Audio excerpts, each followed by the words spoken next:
अस्सलाम वालेकुम व्यूअर्स, मैं अदनान अली रज़ा आपका होस्ट, आपका अपना चैनल अदनान बैंकर में हाज़िर हुआ हूँ एक नई वीडियो के साथ, जो कि पाकिस्तान के अंदर जितने भी बैंक हैं उनमें अगर आप लॉकर मेंटेन करना चाहते हैं तो उसके मुतल्लिक़ है, उसके लिए क्या क्या रिक्वायरमेंट हैं। तो आप वीडियो पूरी देखिएगा, इसमें काफ़ी इन्फॉर्मेशंस हैं। जो बंदे कहते हैं कि हमें लॉकर नहीं मिल रहा है, या बैंक में वो जाते हैं तो आगे से एक ही सुनने को बात मिलती है कि लॉकर अवेलेबल नहीं है, तो उनके लिए ये वीडियो बड़ी अच्छी है। और इसके अलावा जो लॉकर के मज़ीद डॉक्यूमेंटेशंस हैं, गाइडलाइंस हैं, क्या लॉकर में रख सकते हैं, क्या नहीं रख सकते, चार्जेस, उसके साइजेज़, ठीक है, उसकी अवेलेबिलिटी, वो सारी चीज़ें मैं इसमें डिस्कस करूँगा। सबसे पहले लॉकर के लिए जो मेन ज़रूरी चीज़ है, बैंक में आपका अकाउंट होना ज़रूरी है। ये मैंने सामने लॉकर की 2 बुक्स खोली हुई हैं, डिफरेंट बैंक्स की हैं, लेकिन मैं ये इधर से पढ़ना शुरू कर दूँ रटा, और अगर आपको समझ आए, मैं अपनी ज़ुबान में ही आपको इसमें, जैसे हमारी नॉर्मल, मैं आपको इसमें समझाऊँगा ताकि समझ आए, हर बंदे को समझ आए। तो ये लिखा हुआ तो इसमें बहुत कुछ है, लेकिन जो कस्टमर के लिए ज़रूरी चीज़ें हैं वही मैं आपको बताऊँगा। लॉकर जो है किसी भी बैंक में, उसके लिए सबसे पहले आपको अकाउंट होना चाहिए। इसके अलावा आपकी 2 पासपोर्ट साइज़ पिक्चर आपके पास होनी चाहिए। जब भी आप बैंक में लॉकर के लिए जाएं और आपका ऑलरेडी अकाउंट भी है तो आपने 2 पासपोर्ट साइज़ पिक्चर भी साथ लेके जाना है, वो लॉकर की रिक्वायरमेंट है। उसके जो स्पेसिमेन सिग्नेचर कार्ड या एप्लीकेशन फॉर्म जो बैंक फिल करता है, उन दोनों के ऊपर अलग अलग पिक्चर लगाते हैं बैंक वाले। कई बैंक वाले आपसे 3 पिक्चर भी मांग लेंगे, तो इसलिए आपने ये पासपोर्ट साइज़ पिक्चर जो है वो साथ लेके जानी है। उसमें ज़रूरी नहीं है कि उसका जो बैकग्राउंड है वो ब्लू हो, ब्लैक हो, वो चल जाती है। इसके अलावा आ जाएँ लॉकर के साइज़ पे, तो आपकी रिक्वायरमेंट के मुताबिक आप स्मॉल, मीडियम, लार्ज साइज़ ले सकते हैं। ये रेंट जो है ये एडवांस में कटता है। 5 to 10,000 डिफरेंट होते हैं हर बैंक के अपने लॉकर के चार्जेस। 5,000 से लेकर 15,000 तक हो सकते हैं, ठीक है।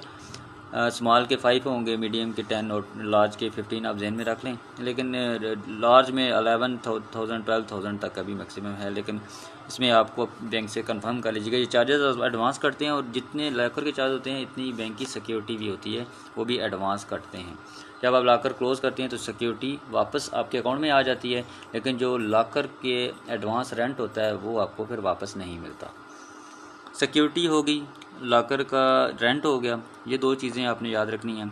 इसमें अगर आप स्मॉल लॉकर लेते हैं, आप 5,000 जेन में रख लें, 5500 जेन में रख लें, और इतनी सिक्योरिटी यानी 11,000 रुपया आपके पास होना चाहिए।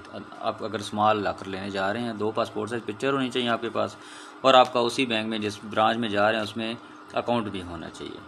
वहाँ जाके आपने लॉकर का एप्लीकेशन फॉर्म, वहाँ का ऑफिसर आपका वो फिल करेगा और आपसे कहेगा कि इस पर सिग्नेचर करें। अब सिग्नेचर स्पेसिमेन कार्ड आपको लॉकर का देगा, तो आप चाहें तो वो अकाउंट वाले सिग्नेचर भी कर सकते हैं, और चाहें तो उससे हट के भी कुछ सिग्नेचर कर सकते हैं।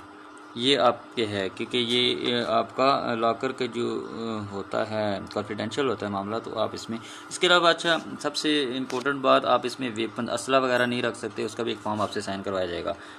मैंडेट की बात आ जाती है, लोगों की ज़रूरत होती है, मुल्क से बाहर चले जाते हैं, शहर से बाहर चले जाते हैं, लॉकर रखा हुआ है, फैमिली को की देते हैं कि आप जो है ना लॉकर ऑपरेट करें, तो वो बैंक में जाते हैं तो वो आगे से रिफ्यूज़ करते हैं कि सिर्फ अकाउंट होल्डर यूज़ कर सकता है। तो ऐसा सीन भी इसमें भी लेवरेज है, मैंडेट दे सकते हैं। अगर आपने लॉकर अकाउंट खुलवाया है और आप अपने फैमिली में किसी को भी ब्लड रिलेटिव होना चाहिए, उसको आप लॉकर की देना चाहते हैं, तो आप मैंडेट लॉकर में दे सकते हैं। वो आपकी गैर मौजूदगी में बैंक का लॉकर यूज़ कर सकते हैं। आपकी बेगम हो गई, आपके बच्चे हो गए, वो यूज़ कर सकते हैं, बहन भाई।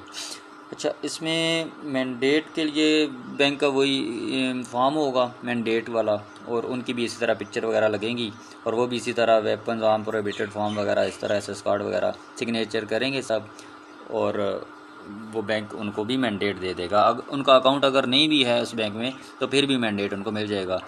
उनके लिए सेपरेट अकाउंट खुलवाने की आपको ज़रूरत नहीं है।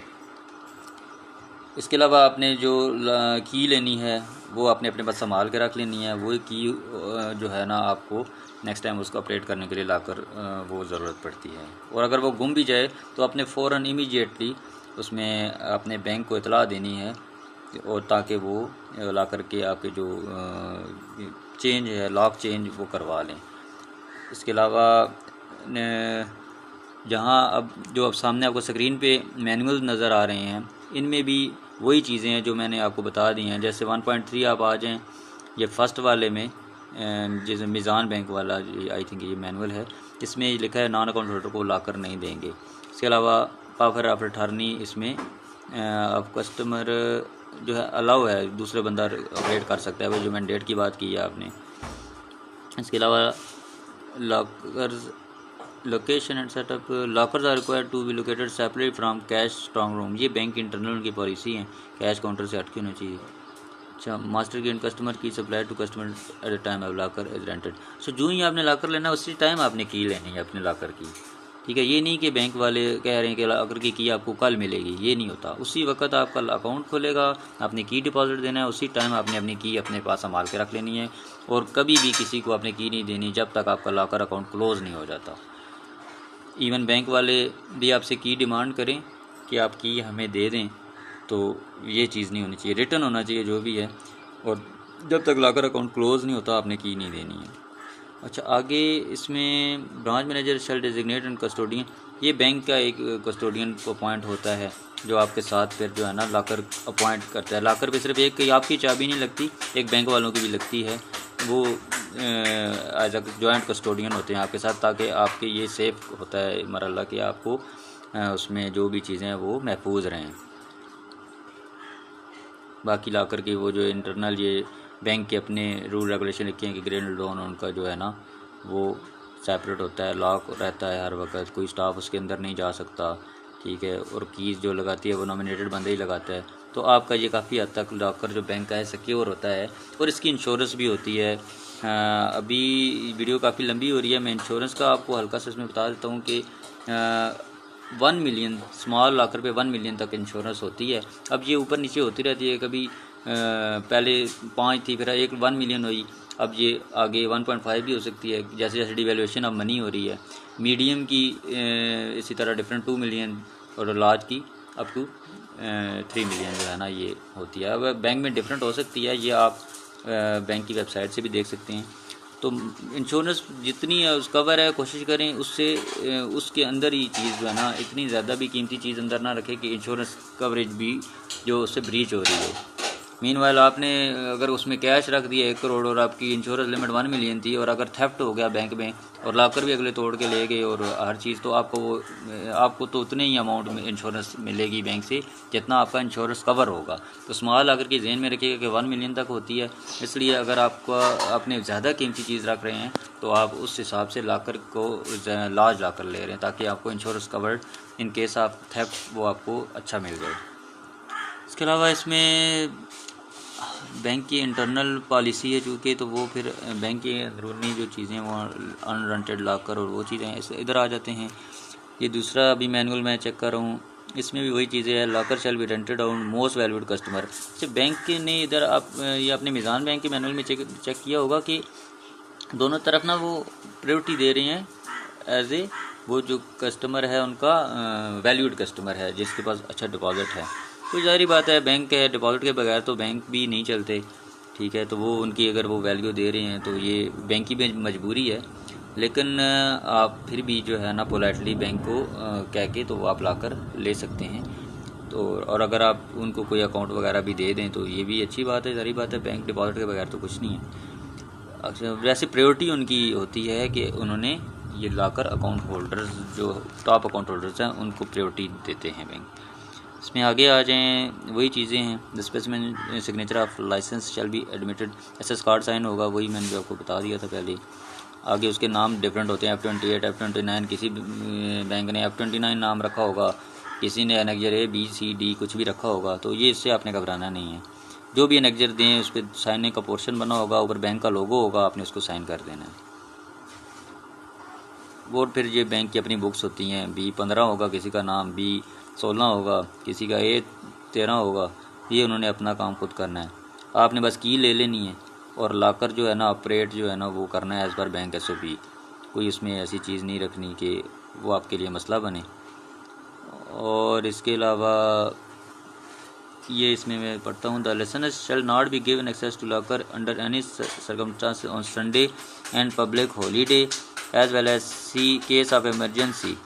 अच्छा, जब भी कोई भी इस तरह का आग लगी है या सैलाब है या कोई इस तरह है तो वो बैंक जो है ना एक्सेस फिर नहीं दे सकता। तो ज़ाहिर बात है वो तो फिर नहीं देगा, सैलाब में कौन जाएगा बैंक लॉकर ऑपरेट करने।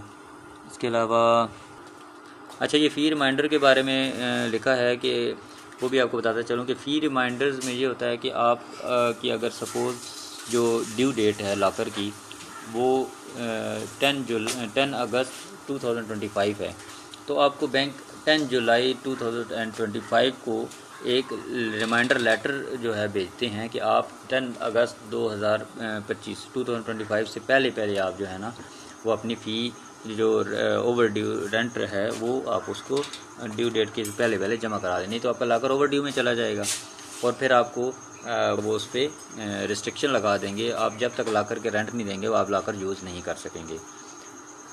उम्मीद आपको आज की वीडियो पसंद आई होगी।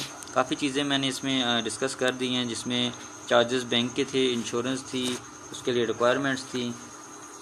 जो चैनल पे नए हैं चैनल काइंडली सब्सक्राइब कर लीजिएगा, न्यू चैनल है। इसी तरह मज़ीद भी इंफॉर्मेटिव वीडियो आपके लिए बनाता रहूँगा।